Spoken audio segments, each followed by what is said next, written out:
Hi అండి, welcome to my channel Bhavya's kitchen. ఈరోజు ఆడవాళ్ళకి అందరికీ ఇష్టమైన గోరింటాకు వీడియోని చేయబోతున్నాను.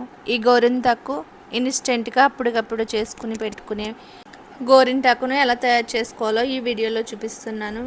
ఈ గోరింటాకు చాలా బాగా పండుతుంది.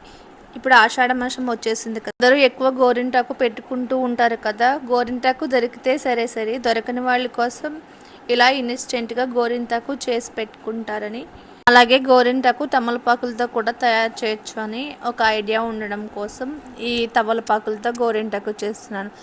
దీనికి కొన్ని తమలపాకులు అయితే తీసుకోవాలి. తమలపాకులు తీసుకుని శుభ్రంగా 2-3 సార్లు కడుక్కోవాలి. తమలపాకుల మొక్కలను ఇంటిలోనే పెంచుకుంటున్నారు కదా, అలా తమలపాకులు దొరికితే వాటిని వాడుకోవచ్చు. లేకపోతే మనం ఇంట్లో పూజలప్పుడు, ఫంక్షన్లప్పుడు తమలపాకులు ఎక్కువ వాడతాం. అలాంటప్పుడు మిగిలిపోతూ ఉంటాయి కదా, వాటితో సరదాగా ఈ విధంగా గోరింటాకు ట్రై చేయండి. 3-4 డేస్ వరకు కలర్ పోకుండా బాగా ఉంటుంది.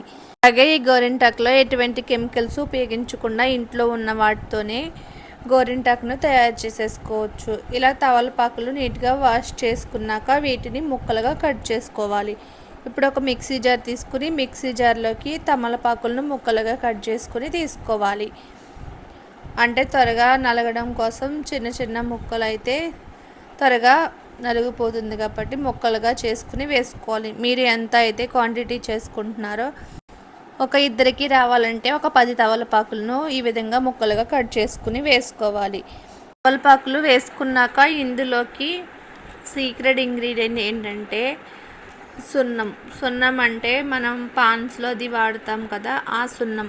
ఇది చాలా తక్కువ రేట్ ఉంటుంది. ఒక ప్యాకెట్ వచ్చేసి 20 రూపీస్ అలా ఉంటుంది.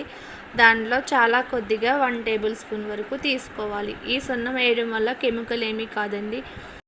కిలీల్లో వేస్తారు కదా, వాటిని మనం తింటాం కదా, అలాంటప్పుడు ఈ సున్నాన్ని చేతికి పెట్టుకోవడం వల్ల ఎటువంటి ప్రాబ్లం అయితే ఉండదండి. మనం నోరు ఎలా అయితే ఎర్రగా పండుతుందో ఆ విధంగానే చెయ్యి కూడా బాగా ఎర్రగా పండుతుంది. తర్వాత ఇందులోకి 1/2 టేబుల్ స్పూన్ వరకు పసుపు వేసుకోవాలి. వీటిని మెత్తగా పేస్ట్ లాగా గ్రైండ్ చేసుకుని తీసుకోవాలి. వాటర్ అనేది అస్సలు వేయనవసరం లేదు. తమలపాకుల్లో ఉన్న తడికి మెత్తగా అయిపోతుంది.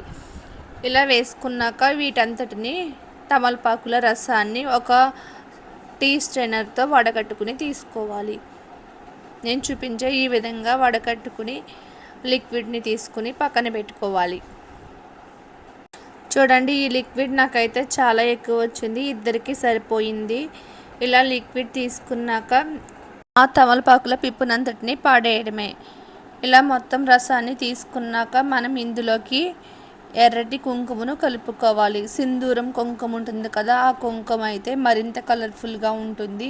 అది లేకపోయినట్లయితే మనం ఇంట్లో రెగ్యులర్గా వాడుకునే కుంకుమ ఉంటుంది కదా, ఆ కుంకుమనైనా తీసుకుని మనకి సరిపడినంత వేసుకోవాలి. మరీ ఎక్కువ వేయకూడదు, మరీ పల్చగా కూడా ఉండకూడదు.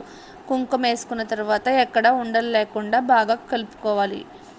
కుంకుమ వేసుకుని బాగా కలుపుకున్నాక చూడండి, ఈ విధంగా ఉండే విధంగా గోరింటాకు మిశ్రమంలో కుంకుమ అనేది మరీ పల్చగా ఉండే విధంగా కలుపుకోకూడదు, అలాగే మరీ ఎక్కువ కుంకుమ కూడా వేసుకోకూడదు. నేను చూపించే ఈ విధంగా ఉండే విధంగా చూసుకోవాలి.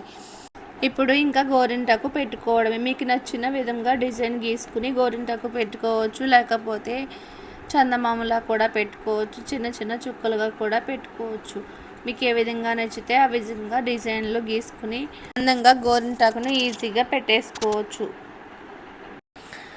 గోరింటాకుతో మీకు నచ్చిన డిజైన్స్ పెట్టుకున్నాక ఈ గోరింటాకును మామూలు గోరింటాకులాగా ఎక్కువసేపు ఉంచనవసరం లేదు. గంటల తరబడి పండుతుందా లేదా అని ఆలోచించనవసరం లేదు.